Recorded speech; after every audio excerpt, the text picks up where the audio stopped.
Shalom, I want to give all praises, glory, and honor to Yahweh, Ba'ashem Yahushai, Ba'ashem Kakwadash, the true names of the Heavenly Father and His only begotten Son. We're going to give double honors to our elders and apostles of Great Millstone that taught us His truth. Peace, love, and salutations to the hopeful like Akim, teaching and preaching His truth with all righteousness and sincerity.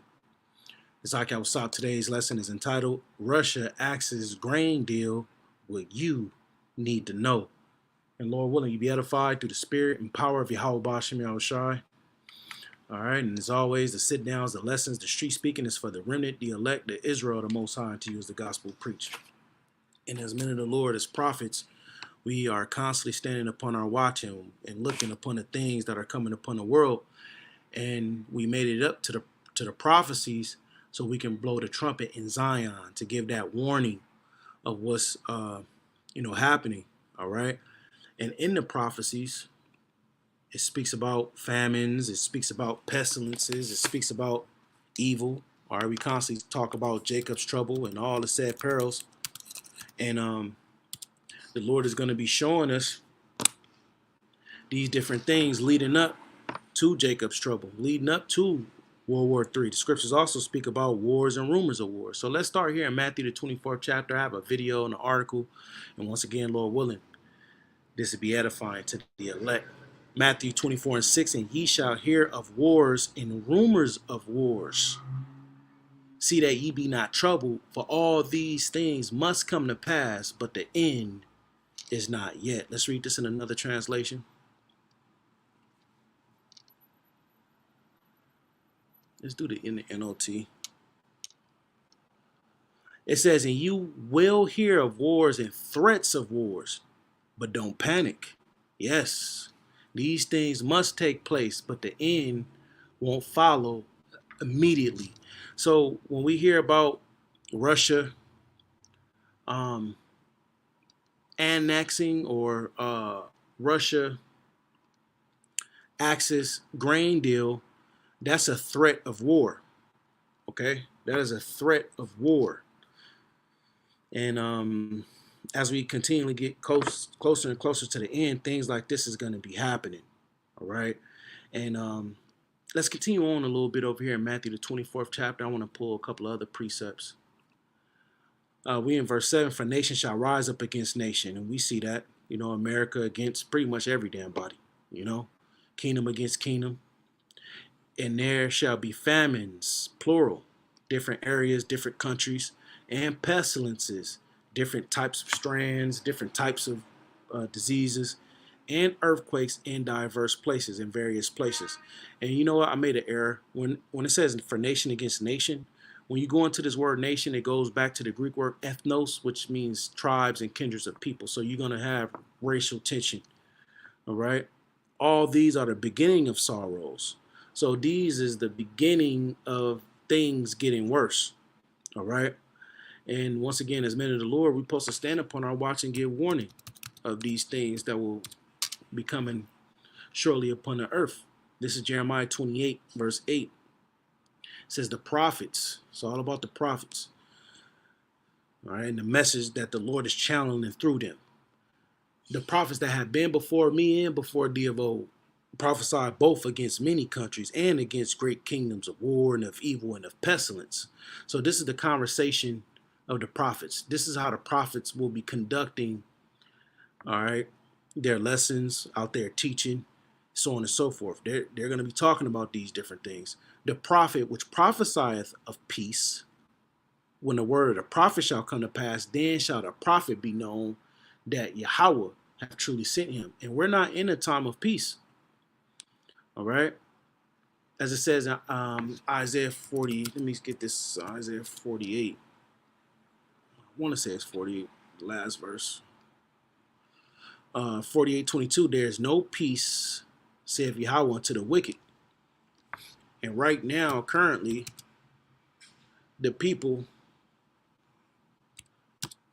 that's in a position of power, which they're biblically known as the Edomites, and we're talking about the upper echelon of the Edomites, the global elites, they have the earth given unto them. Job 9:24, the earth is given into the hand of the wicked. So if this place is given into the hand of the wicked, Esau has power to rule in the earth. That means there's no peace coming here. He covered the faces of the judges thereof. If not, where and who is he? Esau, all right, the first nation. Well, I don't want to say the first nation, but Esau is the nation that covered the faces of the judges thereof. What is this talking about? We call it today photoshopping. Changing the image. You see it all the time on social media. Maybe one person, and then through AI, they have a head of another person on there. They got the head of Snoop Dogg on a damn woman talking shit. So what Esau did was the judges, the Israelites, the people that you read about in the Bible, he covered the faces of them, meaning he changed the face of the people of the Lord. All right, he did that through the Renaissance period.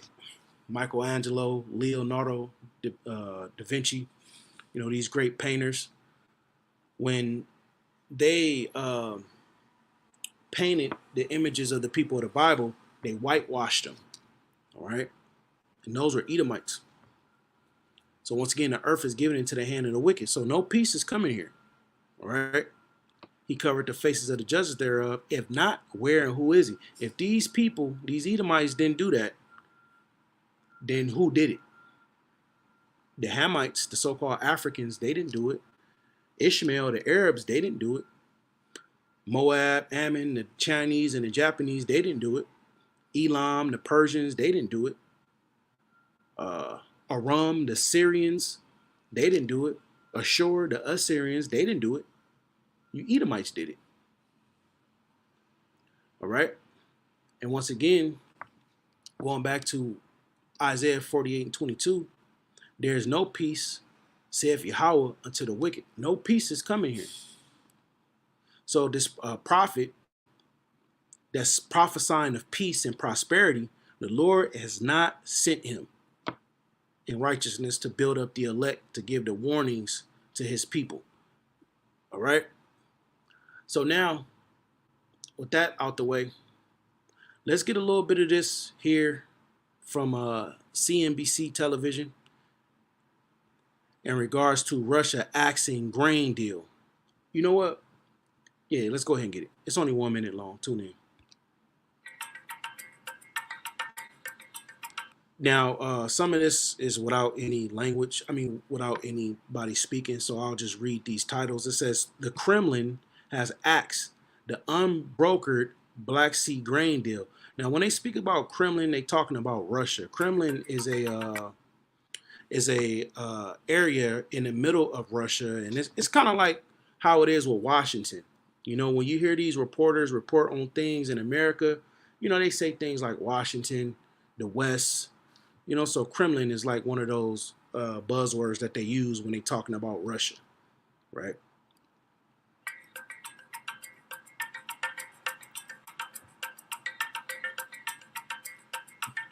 It says the agreement allowed Ukrainian grains to be shipped to global markets during wartime. Ukraine, that's a big market for grains, and grains are very needed. I got some information going into the importance of grains. Lord willing, we get that next, and how important it is in regards to food.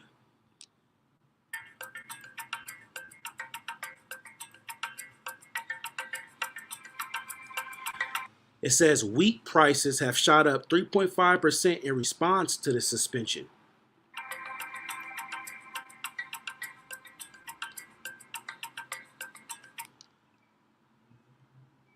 It says on Friday, Secretary of State Anthony Blinken discussed the repercussions of the deal's terminations.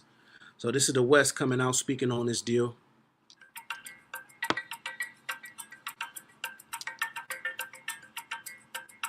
Developing countries, including in the region, will pay the price, including quite literally with higher food prices as well as greater food scarcity. Higher food prices, which the food prices, inflation, and all these different things that's affecting people tremendously financially. All right. is going to cause people to be even more in a financial squeeze. And then he said food insecurity. That's the media's way of saying famine. Or instead of saying famine, they say food insecurity. Right? So it says here Ukraine's grains and oil seeds will now travel through costly lands, borders in Danube, Danube ports. So instead of going through, you know, uh, the way in which it was going previously, now I got to go through these other routes that are more costly. So that's going to drive prices up even more.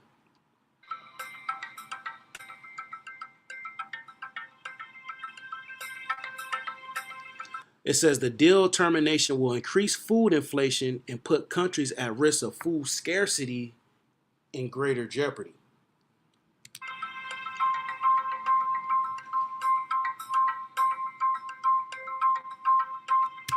All right, it's all part of prophecy. Let's get this over here.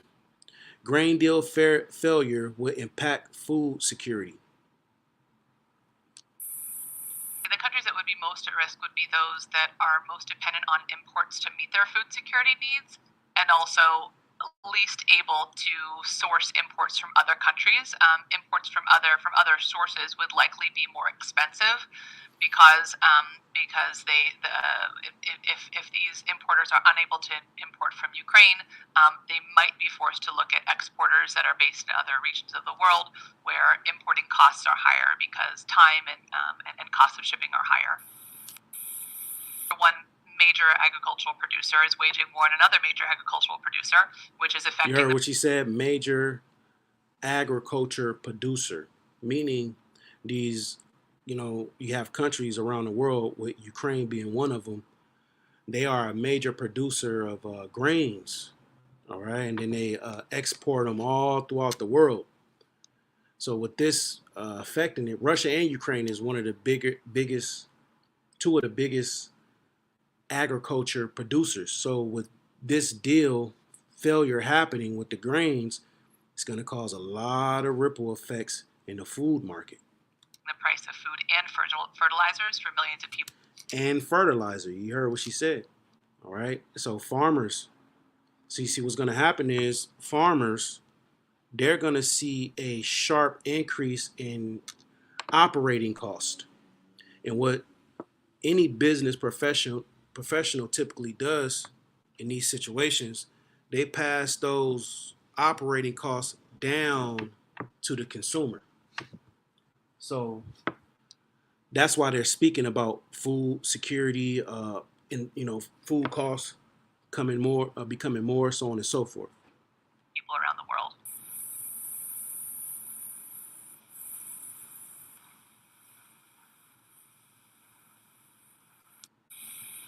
Certainly, the countries that had relied on Ukraine for their imports are going to have to look at other sources for imports. Very likely Russia, which is something that I imagine Russia was intending. Yeah, see, these is acts of war. See, Russia is putting themselves in position, all right, in a top position and in a position of power, even more so. All right, Kremlin or Russia, they already got advanced weapon technology that far exceeds that what America has, and now they are in a position where they are no longer exporting grains to these different countries. So, that's an act of war.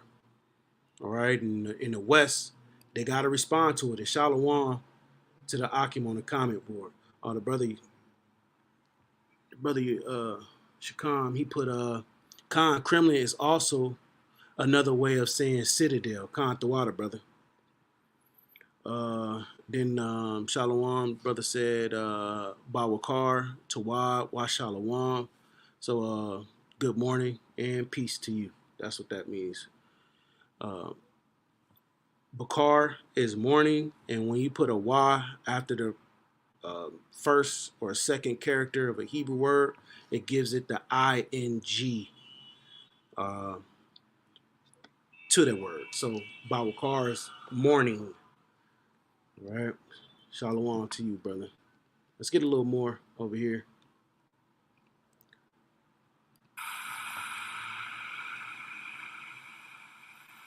I think that'll conclude that. So now we got that. Now this is Zero Hedge. Let me put this in the comment section just in case bros want to look at it. So from Zero Hedge, it says Russia terminates Black Sea grain deal. Wheat prices spike as extent of Crimea bridge T attack revealed. Wheat prices jumped as news broke Monday that Russia let the unbrokered grain deal lapse at midnight, Istanbul time, marking the end of Turkey administration humanitarian corridor, which let Ukrainian grains get exported to global markets. Russia since confirmed the deal has been terminated, according to the latest from Moscow, as well as the U.S. reaction. All right. It says Russia tells the UN shipping agency IMO that end of the Black Sea grain deal means guarantee for safety of navigation issued by Russian side will be revoked. It says Russia also tells IMO that proactive necessary actions and response measures to neutralize threats posed by the Kyiv regime in the area will be taken. U.S. envoy to UN says Russia ending Black Sea grain deal, an act of cruelty. Out of all the shit America has had a history of doing, Russia putting themselves in a position of power and holding back grains, that's an act of cruelty. And America is a big hypocrite, man. But all this is going to aid into prophecy because the scriptures do speak about famine, and famine is a weapon that the Lord used to bring destruction. Okay, so here in Ezekiel, this happened in the past, but we use this to run parallels on what will happen in the future. As it is written, that which have been is that which shall be, and there's no new thing under the sun. Now the Lord had in ancient times brought many famines, and this particular one had came upon Jake, but it will come again. This is Ezekiel 5:15. So it shall be a reproach and a taunt and instruction and astonishment unto the nations that are around about thee, when I execute judgments and anger and in fury and in furious rebukes. I, Yahweh, have spoken it. When I shall send upon them the evil arrows of famine. Now, arrow, the purpose of an arrow is to pierce you. It pierces your skin. It gets straight through you. So the purpose of famine is to affect people directly. It's a direct impact to a person's daily life. Famine. So it's going to be used as an evil arrow, which shall be for their destruction, in which I will send to destroy you. So famine is for destruction and to bring and to destroy people. And I will increase the famine upon you. So it's going to get worse. And I will break your staff for bread. The staff for bread, or the support of food, you know, that's your grocery stores, that's your warehouses, that's all these different facilities that hold food. The Lord is going to break that. And the Lord is already doing it. He's using Esau, or he used Esau to burn up a lot of these food facilities all around the world. So the Lord is already doing this. And remember, the Lord controls everything in the earth by way of the angels. And the angels work on the minds of men to do that which is pleasing to Yahweh Bashem Yahushua. So when we finding out train derailments, when we seeing these food producing facilities get terminated, when we read about grain deals failing, it's the Lord working on the minds of these people to do that. It says, so will I send upon you famine and evil beasts. I read an article earlier, a woman got gorged by bison at Yellowstone Park. You know, I did a lesson some months ago on how there's been an uptick in dogs attacking and killing people. It says, and they shall bereave thee, and pestilence and blood shall pass through thee. And I will bring the sword upon thee. I, Yahweh, have spoken it. So this is one of the ways the Lord brings judgment, bringing the famine, bringing the evil beast. And as we went into with these, video clips, they're saying food insecurity. They saying is, the cost of food is going to go up, so on and so forth. Now, I did mention earlier that I wanted to go into the importance of grains for the world. It says grains are used to feed livestock and to manufacture some cooking oils. You have certain cooking oils. It says fuels, cosmetics, and alcohol. Almost half of the grains grown around the world are harvested for people to eat directly. People turn the wheat flour into bread, steam rice, and make corn tortillas. All right, these are staples. Bread, that's a staple food. Rice is a staple food. And over here in the West, like California, we big on tacos, we big on, tortillas and stuff like that. So, this deal failure is going to impact the world. So, you give it a couple of months and you're going to see the price increase at your grocery stores. All right. But it's all a part of prophecy. But they that are of the elect got to bring some balance to these lessons. The elect has nothing to worry about during the days of famine, because the Lord will make sure that we satisfied. This is Psalm 37.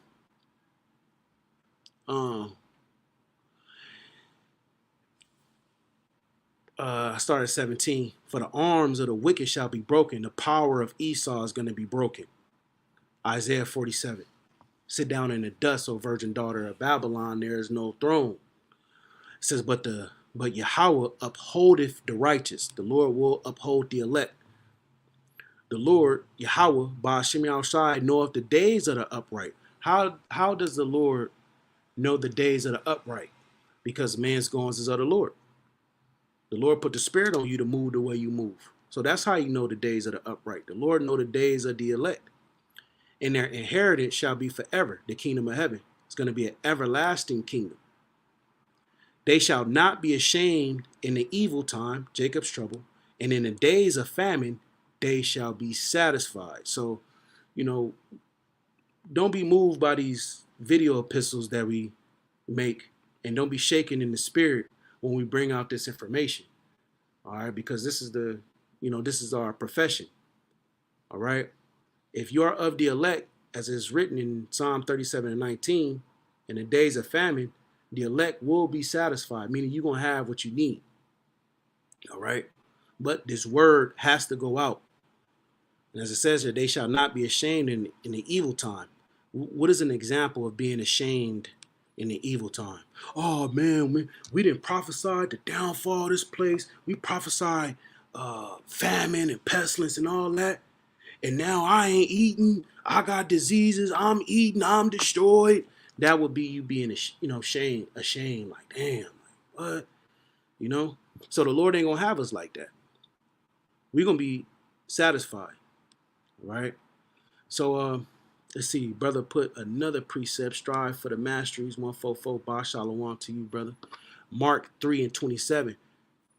Says, no man can enter into a strong man's house and spoil his goods, except he first bind the strong man. Then he will spoil his house. And this is a tactic that Esau uses. All right. He spoils the strong man. Whatever man there that's in a position of power and influence, he tries to destroy them. Look at Vocab Malone.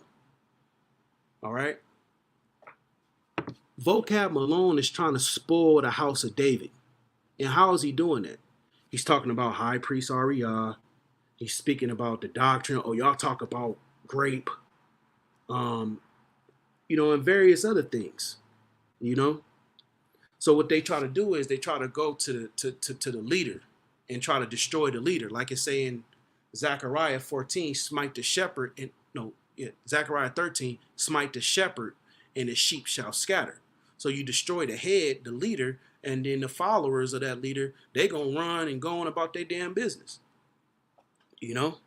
But see, The Lord put many strong men, you know, so you can't spoil the house. All right. And another precept saying, brother, Job 5:19, he shall deliver thee in 6 troubles. Yeah. In 7, there shall no evil touch thee. Because we gotta, you often hear Elder Apostle Tahar, you know, we gotta be out of here, the elect, Lord willing, we're part of that number before the 7th trumpet. All right. Verse 20, in famine he shall redeem thee from death, and in war from the power of the sword. So the elect is going to get beamed up and delivered from the power of the ultimate sword, which is the ICBM missile, and will be during the time of famine, as it says here, he shall redeem thee from death, meaning he's going to provide a way for us. So yeah, Akim, you got to make sure you stay tapped in into the precepts, get built up in the word. Our focal point is prophecy, right? The testimony of Yahushua is the spirit of prophecy. But you want to go and read the Psalms. Make sure you're reading the Psalms. Make sure you're reading the Proverbs, the Ecclesiastes, the Ecclesiasticus. Get built up with the wisdom, because that'll strengthen your faith up. When all hell is breaking loose and all these different things is coming to pass, you may not have contact with bros. Only thing you're going to have is that which you held fast, which is whatever measurement of knowledge, wisdom, and understanding that the Lord is giving you. So, you know, knowing things like, you know, Psalm 37 and 19, they shall not be ashamed in evil time, in the days of famine, they shall be satisfied. You putting your faith and your trust in Yahweh Bashim Yahushai by believing in the things that's written in the scripts. Your trust get built by reading, like I say in I want to say 1 Corinthians the 10th chapter. Faith cometh by hearing of the word. So you got to be reading. You got to be hearing these words. You got to be tapped in. All right, because these people that's outside the truth, when all hell break loose, there's going to be a cry for wine in the streets, as it is written in Isaiah 24. They're going to want questions. They're going to want answers to why things are going on in the world, and they're not going to be able to get them. Why? Because when there was yet liberty, they despised it and rejected it. And the same must know it after death by pain. Let me get this last precept that the brother got.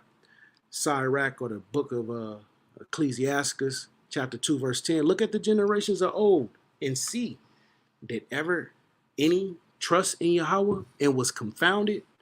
Or did any abide in his fear and was forsaken? Or whom did he ever despise that called upon him? So you got to be looking at read the different accounts of our forefathers and see how they prayed, see how they reacted to certain adversity and persecution, and see where they forsaken. You know? So read the history. That'll build your faith up. So I'm gonna leave it at that. I can continue to stay watching, and that's to me first. And Lord willing, this was edifying to the elect. I want to give all praises, glory, and honor to Yahweh, Ba'ashem Yahushai, Ba'ashem Kakwadash, and double honors to our elders and apostles of Great Millstone that taught us his truth. The water for the precepts, Akim, Shalom.